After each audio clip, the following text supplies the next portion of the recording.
Hell on Wheels. That's us. 2nd Armored Division. Our boss, General Palmer. Quite an outfit. Tanks, infantry, artillery, and engineers.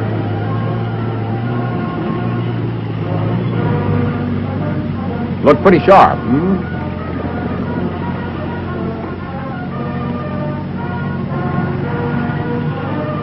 It's our last show in the States. We were alerted a couple of days ago. One of the new men, a joker, put an open letter on the bulletin board. A letter to Uncle Joe. Funny, history seems to repeat itself. About 10 years ago, there was another dictator named Adolf. He, too, thought he had the world in his pocket. I had just joined the 2nd then at Fort Benning. We were starting to organize. Don't ask me with what. Our guns were made of wood. When it came to tanks, we had to use our imagination. You couldn't kill a fly with the armor we had. But as supplies started pouring in, it began to look like the real thing. We were really training now. You've heard of Georgie Patton? He was our CG. With him around, you just kept going. Rather, it looked as if the training would never end. Was he proud of us the way we came through those maneuvers in Louisiana and Carolina?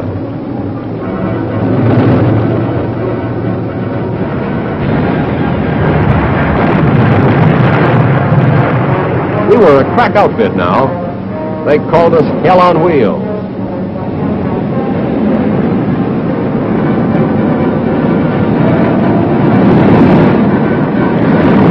Three invasion teams were picked from units of the 2nd and sent to Norfolk, Virginia. We practiced amphibious landings until water ran out of our ears.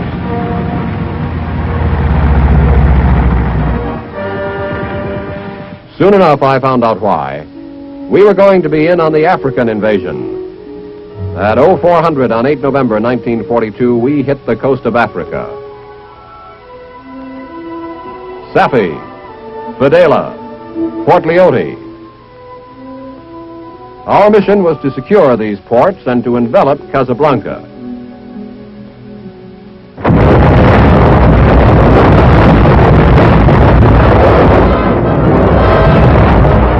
It looked a lot different from the movies. Nobody invited us to come to the Kasbah.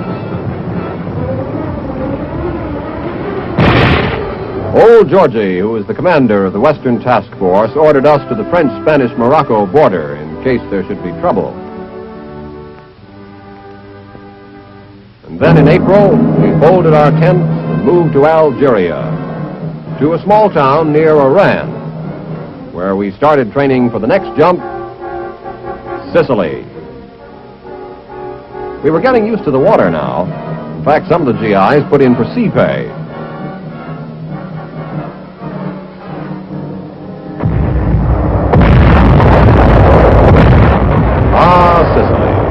The traveler gets a friendly welcome as he arrives at its sunny shores.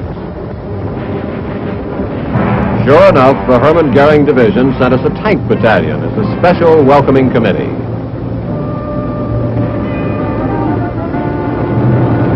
But we knocked the H out of Hermann. The 14th and the 78th Field did a swell job there.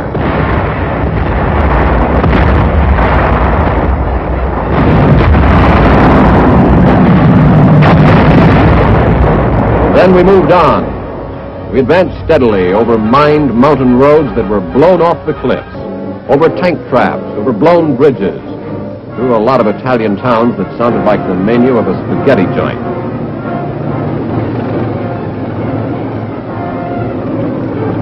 Until we reached the end of the road, Palermo, the last dish on that Italian menu.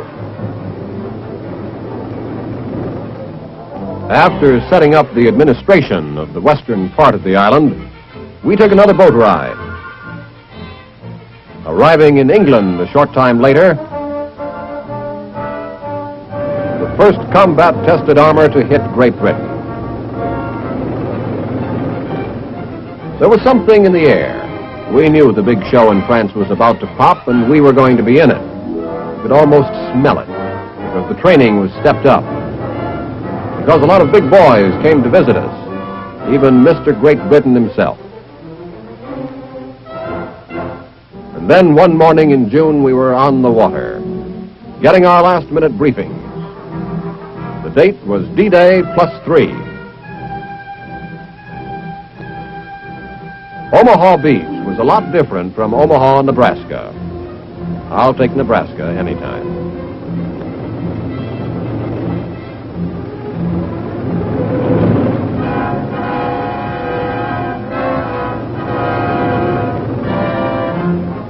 On D-Day +5, we were in it up to our necks, slugging it out with the Germans at Carentan. It was hedgerow country. Natural barriers 10 to 12 feet high that Jerry thought would stop us dead. Here's one time we threw the book away, used our tanks as battering rams. This was only the warm-up for the main event. The famous St. Lo breakthrough.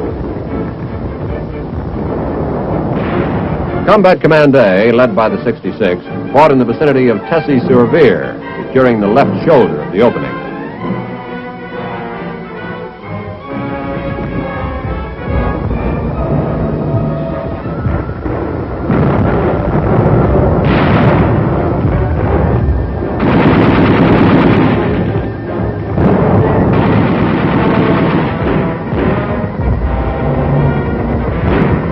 The 67th, meanwhile, spearheaded CCB's drive toward Surences, cutting off the withdrawal of the Germans in that area.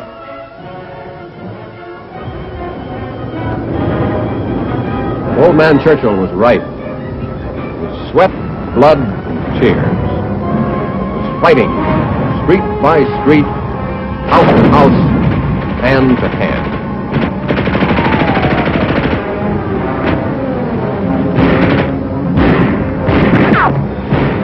Jerry's reaction to our breakthrough was to counterattack in the Mortain-Barenton area.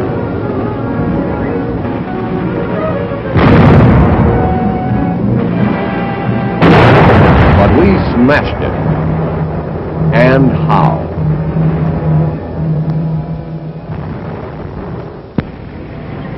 We were picking up speed now. We started chasing Jerry to the Seine, taking thousands of prisoners. Pursuing him at an even faster pace toward the Somme, crossing the river at an unexpected point.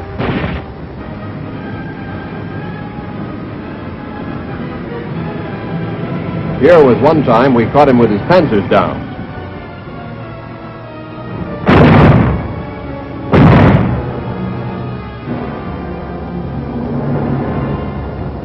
On 2 September 1944, the first Allied elements, led by the 82nd Recon, rolled over Belgian soil.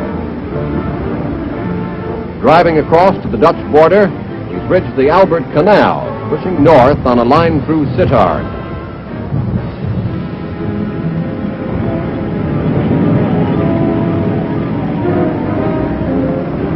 Tanks of CCB under General White made the first crossing of Germany's holy soil on 18 September at Hillensburg.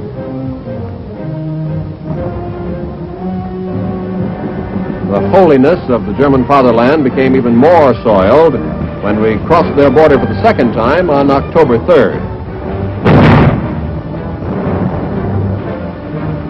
It was like taking an obstacle course all over again, only this time it was the real thing and on Jerry's home ground. He was well dug in at the Siegfried Line, the famous impregnable West Wall. We went in after him. We were part of the 9th Army. Combat Command B assisted in capturing Pallenberg-Ubac, while CCA moved to the south and took a couple of other Kraut towns after heavy fighting.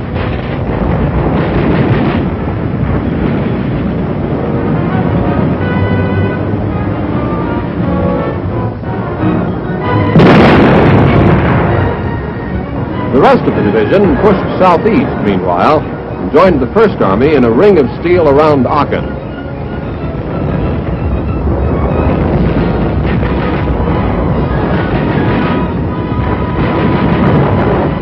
Late in November, we resumed the offensive, moving further east and south.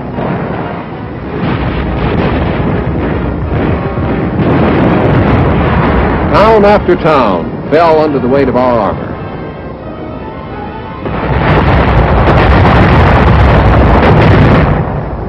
But Jerry had still another trick up his sleeve. The famous Battle of the Bulge began. The last desperate effort of the German war machine. Adolf ordered his boys to do or die. There wasn't much time to lose. They had ripped our lines wide open at the Ardennes. We raced south to Ciney in Belgium and tore into their 2nd Panzer Division. The 92nd Field dished it out.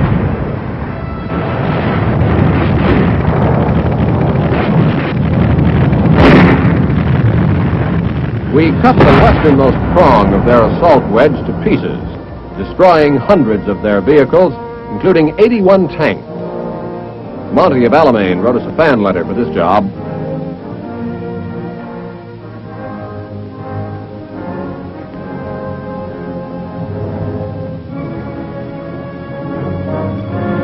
In Houffalize, where the 41st did some of their heaviest fighting in snow and ice, we left a junkyard of German vehicles.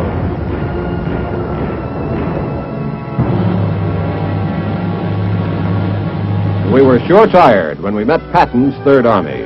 Tired, but happy. It meant the western half of the Bulge was sealed off. That phase of the campaign was over. After a short period of regrouping, we started the new offensive by crossing the Rohr River. Goldenhausen, Kreppel, Erdingen. We never knew where Jerry was. Was he waiting behind that corner? Wherever he was, we hit him.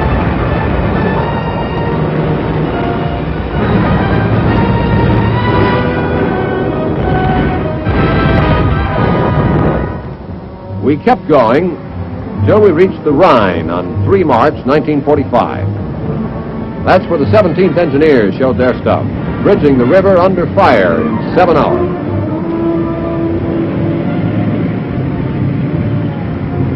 Breaking out of the Rhine bridgehead, we hit the Autobahn highway southwest of Beckum, cutting off Jerry's main artery of supply between Berlin and the Ruhr. At Lippstadt, we linked up with elements of the 3rd Armored Division, closing the trap on Germany's most vital industrial area. Jerry was losing his cockiness now.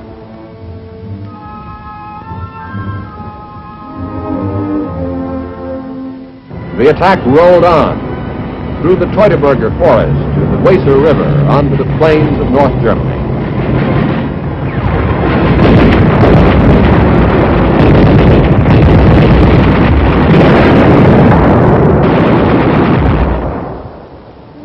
At Immendorf, the Hermann Goering Works fell into our hands. It was the beginning of the end for Jerry. On April 12th, we reached the Elbe, the Endstation, as they called it. We had overrun an area of 3,000 square miles, taken 45,000 prisoners, captured some big cities like Magdeburg.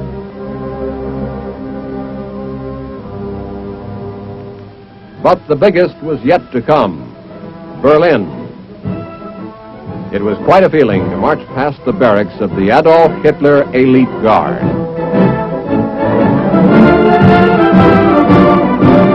We were the 1st Division in Berlin. Our job was to provide security for the American sector of the city and furnish the honor guard for the Potsdam Conference.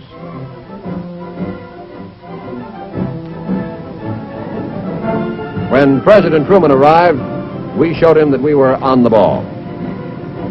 from mud and dust, we were back to spit and polish, as if we hadn't done anything but parading these last 3 years.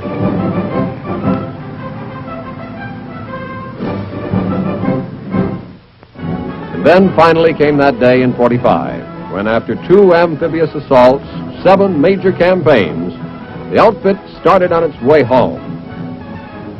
Proud possessor of the French Fourragère, the Belgian Fourragère, and 13 distinguished unit citations.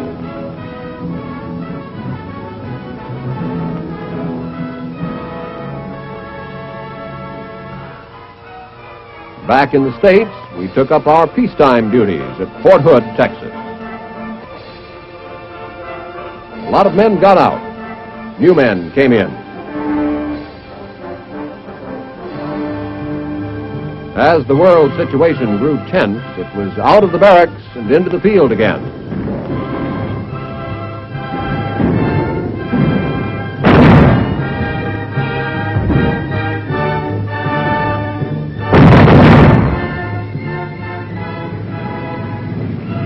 And now we're ready to go overseas. With new weapons, new men, but with a fighting spirit that isn't new for this outfit. Ike sent for us. We always were his first team. Always will be. Hell on wheels.